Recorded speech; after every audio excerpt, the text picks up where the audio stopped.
Good day everyone. We are the Group 14 and our topic is all about audio media and information. Next slide. So first is the dimensions of audio information and media. Next slide. But before that, alamin muna natin ang mga ibig sabihin ng mga words na nandito sa screen. First is hearing. It is an involuntary action of perceiving sound through the ears. So hearing is an involuntary action which means wala tayong control or hindi natin ito makokontrol. Next is listening. Sa listening naman, it requires you to pay attention to find meaning out of what you heard. So for example, habang nag-online test ka, biglang nag-away yung kapitbahay nyo. But you chose to listen sa teacher mo because important yung mga sinasabi niya. Lastly, active listening. It requires full concentration on what is being said with the aid of all your senses. For example, meron kayong quiz after mag-discuss ng teacher niya, so you need to concentrate sa kung ano ang sinasabi ng teacher mo. Next slide. So first is audio media. It refers to the tools and materials used to record, transmit, and reproduce sound for communication, educational, and entertainment purposes. Next slide. So these are the examples of audio media: cassette, CD, and audio card. Next slide. Next is audio information. So it reaches a wider audience through broadcast, recordings, or podcast. Next slide. The next topic is all about the history of audio media and information. Next slide. First is the acoustic era. So, during the acoustic era in 1857, French inventor Edouard Léon Scott de Martinville, he created the phonograph, precursor to Thomas Edison phonograph. So, it is the earliest device known to record sound. Next slide. Second is Scottish-born American scientist and teacher of the deaf, Alexander Graham Bell. He invented the telephone in 1876 and refined the phonograph in 1886. Next slide. Third is Thomas Edison. So he is dubbed as America's greatest inventor, who is credited for a colossal number of patents, including the phonograph and carbon microphone. Next slide. Then let's go to the electric era. So during the electric era from 1925 to 1945, an American electrical engineering and manufacturing company called Western Electric introduced electronic signal amplifiers. Also, ring and spring microphones and electroacoustic transducers became common in this time. Next slide. The next is magnetic era. So, the years 1945 to 1975 marked the magnetic era. The magnetic tape recording was used in the radio and music industries. Also, cassettes and cassette players were developed to reduce sound and ease in audio production. Next slide. Lastly is the digital era. So, the digital era is the fourth and current phase, starting from 1975 to the present. The digital compact disc or CD had become the standard because of its size, portability, durability, and storage capacity. Formats such as MP3 and WAV were used for digital audio recording, streaming services such as Pandora, Spotify, and Apple Music now distributes audio media and information to its consumers. Next slide. And the next topic is all about the types and categories of audio media information. Next slide. The first type of audio media and information is radio broadcast. So it refers to the distribution of live or recorded audio by transmitting radio waves to cater the mass audience. So meron nagtatransmit na nagsisend ng radio waves until nare-reach ito ng receiver. So in the Philippines, the Kapisanan ng mga Broadcaster ng Pilipinas or KBP is a broadcast media organization that promotes independent and free broadcast media, innovations, and responsible broadcasting. Next slide. The second type is music. It refers to sounds produced by instruments or human voice that conveys creative expression. So, yung mga common element ng music ay nag-include ng pitch, rhythm, dynamics, and sonic qualities of timbre and EQ. So, when you watch a movie or a television show, you enjoy the scene with the addition of background music like symphonies, tunes, and songs. Next slide. The third type is sound recording. It refers to the reproduction of sound waves from a specific environment. For example, a reporter performs a sound recording of his interview so that he will not miss any important information for his report. Next slide. The fourth type is sound clip or sound effect. So it refers to any sound aside from music or speech that is artificially reproduced to make a creative point. Examples of sound effects are weapons firing, forest sounds, and thunder sound. So a professional sound editor selects and assembles sound recording for a specific media production. Next slide. The last type is an audio podcast. So it is a portmanteau of the word iPod and broadcast. It refers to an audio broadcasting done over the internet. So usually, a podcast has episode na you can download in your computer. So example ng mga podcast ay meron siya sa Spotify. And next. Lesson 2. Production of creative audio-based presentations. It's important to understand the format you'll be employing if you're going to provide an audio file to your audience. It's possible that the audio format you download won't work on another device. You should also be cautious about where you save your audio file. When you record a sound or modify it in a sound mixing tool, you usually save it with a file name that ends in MP3, AAC, OGG, M4A, WMA, FLAC, or WAV. An audio coding or compression format is defined by the suffixes or file extensions that appear after the file name. It's a digital audio storage and transmission standard with a content representation format. There are a variety of audio file formats to choose from. MP3 and WAV are the two most common audio compression formats, although they appear to be similar but they have significant distinctions. WAV. WAV stands for Waveform Audio File Format. It was created in 1991 for Windows 3.1 by Microsoft and IBM, or International Business Machines. It's a lossless format, which means the sound quality is unaffected. WAV files necessitate a significant file size. It's also possible that it won't work with some portable devices or for streaming. Flash animations, studio recordings, mastering, and pro audio applications are all common uses for it. The term MP3 stands for Moving Picture Experts Groups MPEG to Audio Layer 30.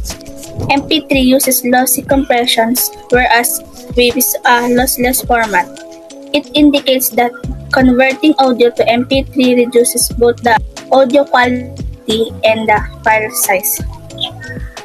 MP3 files are easy to distribute, upload, and convert via the internet due to their small file size.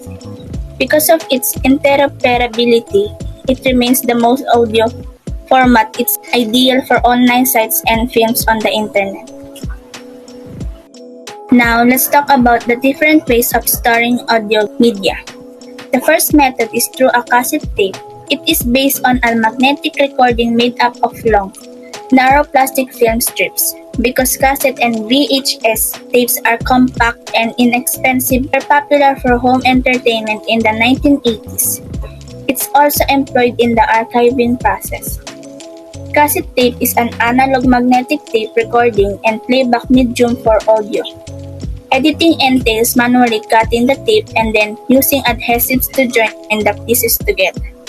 The second is the compact disc or CD. It's a circular item that's used to store computer data and record and replay audio files. A CD, like a cassette, is compact and portable. The disadvantage of utilizing CDs is the difficulty of changing data. When handling CDs, be cautious because scratches are common and can degrade the quality of the data stored. Compact disc is a molded plastic disc that contains digital data and is serving to reproduce recorded sound and other information. The third is the thumb drive. It features flash memory and may be used with a computer or a smartphone. A USB-enabled device, Universal Serial Bus, is the abbreviation for Universal Serial Bus. The USB interface is used to connect most computer peripherals such as keyboards, printers, and networks adapters to personal computers. A thumb drive is small, light, and simple to write to and remove data from. It's extremely tough, able to withstand pressure, temperatures, and even accidental drops. Most thumb drives on the market have storage capacities of 2, 4, 8, 16, 32, 64, 128, 256, and up to 512 GB or gigabytes. The fourth is the memory card. It's a digital data storage cartridge for portable devices, digital cameras, cell phones, and other similar devices. Miniaturization is current memory card trend. Memory card adapters are included with some memory cards. The vast majority of memory cards include similar to thumb drives in terms of storage capacities. The fifth is the hard drive. It's a magnetic storage device with moving parts, similar to a hard drive. A rotating plate with a container, a hard drive has a slower read and write performance than a flash drive, but it has a much larger storage capacity up to a terabyte or more. Hard drive is also consumes a lot more power than other storage devices. And the last method is online storage. It's becoming more common to store data on the internet or in the cloud. It's a solid backup and is frequently used for file sharing. Your files can be easily uploaded and downloaded. Online storage files saved in the cloud may be accessed by computer hackers. More security and protection is required. The technique of gathering, organizing, maintaining, and archiving essential content and records in the best possible state is known as media preservation. An archivist is a professional who specializes in the preservation of digital media. Archivists are increasingly using Web 2.0 tools such as blogs, wikis, and podcasts. So the next reporter will be Aliaza Marcelino. Good morning, sir and classmates. I'm Aliaza Marcelino and let's start my report. Lesson 3. Reliability of Audio Information and Media. In this lesson, we're gonna talk about audio information and media, which is they are materials or sound are transmitted, produced, or received that are heard through certain equipment. But first, ano nga ba ang audio media and information? Next page. The audio information and media are not only limited to sound specialists. Teachers use audiovisual materials in the classroom. For example, an English teacher uses a song for a listening test. In short po, ang audio media ay uri ng media resource which uses recorded audio materials for communicating and delivering information. And alam niyo po bang audio media may refer to analog tape, cassettes, digital CDs, as well as to computer files containing audio in any number of digital formats? That's why audio media is a media communication that uses audio or recordings para ma-deliver at ma-transfer ang information through the means of sound. Next page. Also, there are kinds of audio media. At ito ay ang radio broadcast which can be live or tape and recordings. At syempre, we have different examples of audio media. In telephone, meron tayong voicemail. In audio tape, meron naman itong digital audio at compact disc. At lastly, audio conference or teleconferencing. Next page. In this page, we have questions to prove that the audio media is important. That's why we need to understand the value of it. First question is, why we need to understand audio media information? As earphones, headphones, and gadgets are attacked to ears of the majority, it is no doubt that audio media and information is the now thing. So second question is, why audio media is important? Audio media is important because it caters our students who are audio learners. At isa ito sa mga basic types of media na very effective. An example of this is learning out loud that focuses more on auditory learners, na kung saan ang mga estudyante ay may posibilidad na matuto ng higit pa kung naririnig nila ang mga nilalaman or content of it. Kaya kung ang mga guro ay maaaring gamitin ng sabay-sabay ang visual at auditory in the same time, then it means more learning is developed among students. The last question is, what is the purpose of audio information? Well, audio can be used to enhance multimedia applications in a number of ways. Ang basic example po dito is in delivering lectures over the web. Ang ginagamit po dito ay music para madagdagan ng interest at emotion sa presentation. Next page. This page is all about sound. That sound refers to a vibration that reaches our ears. It is a term associated to physics and communication arts. And also, nalaman ko rin na sound is a form of energy.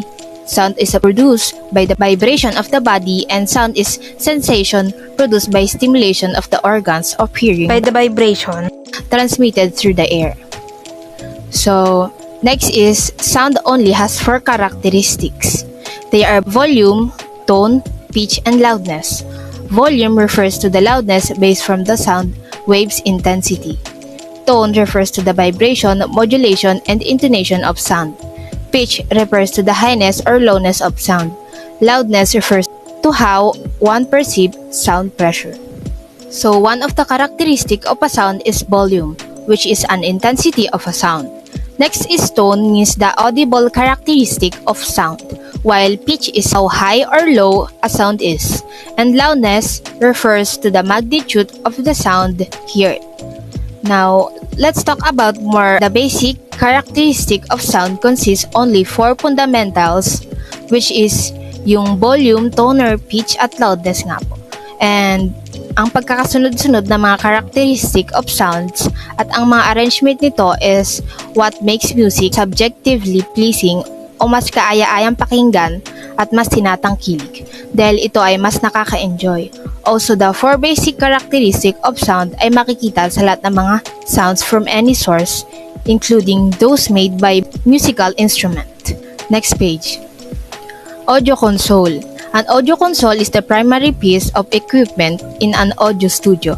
Usually, a board denotes the console in an on-air studio of a broadcast studio.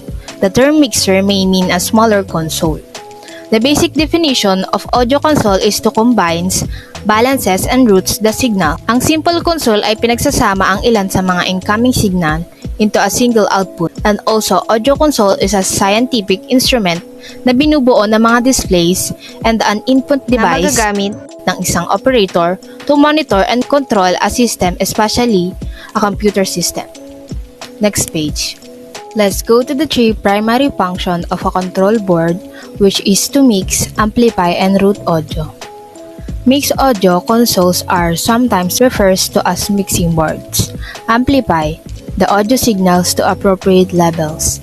Route the inputs to a number of outputs, such as monitor speakers, the transmitter, or the audio recorder. First is audio consoles are sometimes referred to as mixing boards. One of the function of a control board is to mix. Kaya po ito tinatawag na mixing boards dahil sa kakayahang pumili at magkaroon nito ng ilang inputs, which is dapat gumagana ng sabay-sabay. Example po of this is the production of works we do, kasi it contains voice, music, and sound effects through the audio consoles. So next is amplify, and the basic definition of this is the audio signals to appropriate levels. Ibig sabihin po ay ang volume ng audio signal na dumadaan sa console ay maaaring increase or decrease. Bagamat ang lahat ng mga pinagmumulan ng tunog ay amplified to a certain degree, ang ilang mga pinagmumulan ng tunog tulad ng microphones ay nagpo-produce ng much smaller electrical current na dapat palakasin pa. The third function of the audio console is to route. It is the inputs to a number of outputs, such as monitor speakers, the transmitter, or the audio recorder. Ibig sabihin po, it allows the operator na matukoy kung saan the signal is going and to provide a means for listening to the signal. Next page. Purposes of using sound or audio media and information. In this topic, when we cannot see, sound can be used to know where we are and to help us find our way. Next page. For information and communication, sound is used for public and electronic communication. Assume that you are riding at MRT. You will hear arriving at North Avenue Station through the voice-over. Ibig sabihin po, nakakatulong ito sa mga pasahero na malaman kung nasaan sila. Another example po is when intercoms serve as a messaging platform in shopping malls, grocery stores, or hospitals. Next page. Ivan Pavlov's experiment about theory of classical conditioning. If you remember Ivan Pavlov's theory of classical conditioning in your psychology class, he presented a stimulus through the sound of metronome and gave the dog food. After repeating the same action, the dog salivates as a response to the sound. Hence, sound is a form of stimulus that creates a certain response. My explanation about this is that the situation in the picture is called classical conditioning theory that developed by Ivan Pavlov, a Russian psychologist. Isa sa mga pinakakilalang mga eksperimento niya ay ang pagsanay niya sa kanyang mga aso na maglaway sa tuwing makakarinig sila ng metronome. For example po is kapag nasa loob ka ng sasakyan at maririnig mo ang tunog ng ambulansya, tulad ng dapat gawin ng driver, dapat kang magbigay daan sa ambulansya dahil ito ay emergency. Another example is kapag narinig mong nagring ang telephone, your immediate response is to pick up the phone and attend to caller. Kumbaga, alam mo na agad ang dapat gawin kapag naririnig mo ang sound na iyon. Next page. For entertainment, people have different tastes in music. it is considered as an art form. When you listen to your favorite music, you may feel relaxed. Sound may either be pleasurable or not. Exposure to sounds that are not pleasing May bring stress to the listener. For example po is hearing beep sounds from different bicycles while you are stuck in traffic may cause anxiety. Also, if you continuously hear an off-tune singer, you may get irritated because sound effects can add realistic value in recording, but it must be perfectly synced. Next page. For education, teachers use audio media to aid the teaching learning process. For visual learners, graphic organizer or infographics are big help. However, auditory learners benefit through incorporation of music or listening to songs. One of the situation example po ng ganito is A like kindergarten teacher ay maaaring gumamit ng download audio file of the ABC song para matulungan ang mga batang nag-aaral na ma-memorize ang mga letters of the alphabet. It is effective in storytelling, especially if pictures accompany them. At maganda itong gamitin para ma-improve ang mga listening skills ng mga estudyante. Also in our generation, it is ideal dahil magagamit natin ito sa ating pagtuturo, lalo na sa mga lessons that can be well understood by the student with the use of audio. We can make our lessons more interesting by using other medium such as audio because audio nagbibigay ng pagkakataon sa mga tao para matuto without the ability to see anything. Next page. Purpose of sound for education. A suggested study strategy is seeking permission from your teacher to record him or her while he delivers a lecture. When you miss a certain part of the lesson or you find something confusing, you can just listen to the recording again. Ang ibig sabihin ng nasa larawan ay if you want to familiarize yourself to a certain reading selection in your literature class, maaari kang maghanap ng audio version of an ebook na pwede mong pakinggan kahit anong oras. And also, you can look for podcasts available in internet depending on your interest and subject area. Remember that the audio media is very useful in developing the listening skills of students, especially for language learning. Thanks to audio media. Next reporter, please. So the lesson 4 is all about evaluation of creative audio-based presentations. Next slide. Sound editing and sound mixing are two terms that is often confused by most people. First is sound editing. It happens when a supervisor approves the sound effects and their specific placement in the film coordinates the creation of newly designed sound and Foley effects, and the editing of dialogue and automated dialogue replacement or ADR. Second is the sound editor. Oversees the recording of the pre-dubs and must be present at the final mix. Sound mixing. It occurs when a sound mixer points out what music or sound needs to be used to give emphasis on certain scenes for the audience to fully understand the message. Hence, a sound editor is responsible for the sound element like dialogue, automated dialogue replacement, among others, while a sound mixer is like a conductor who bring all these elements together. Principle of sound. Design an audio console is used to mix two or more sound elements together. Principles of sound design include mixing, phase, transition, and stereo imaging. First principle of sound design is mixing. It refers to the process of merging and blending different sounds. This principle enhances and manipulates volume, frequency, and other aspects. The process of combining numerous sounds into one or more channels is known as audio mixing.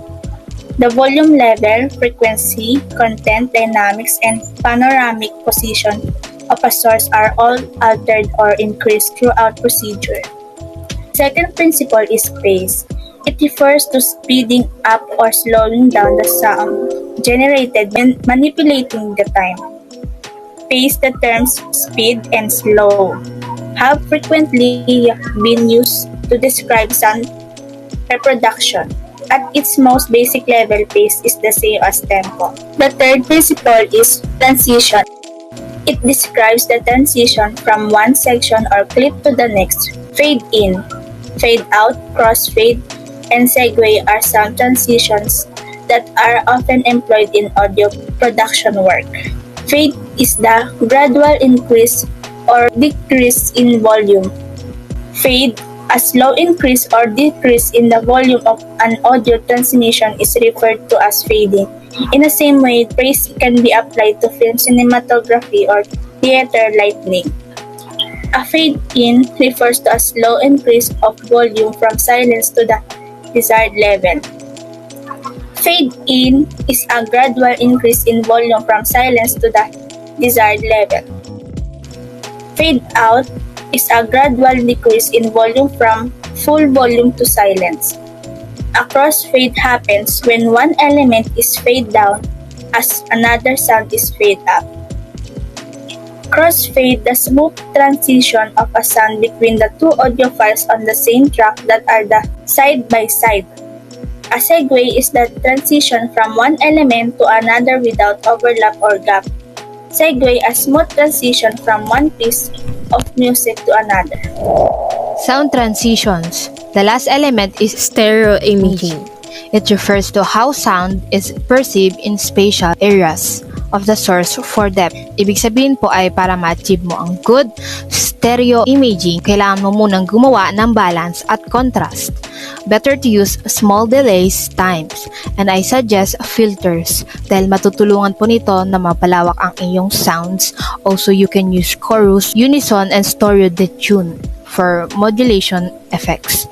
Stereo imaging refers to aspects of sound recording and reproduction of stereophonic sound. It is the quality and realism of the soundstage created by the left and right speakers in a listening system because stereo imaging is used during tracking, mixing, and mastering, and ginagamit ito upang lumikha ng sense of space for the listener. In short, every instrument that was recorded would play back through this one speaker. That's all our report about Unit 14. Thank you for listening and hope you learn many things and hope you enjoy our presentation.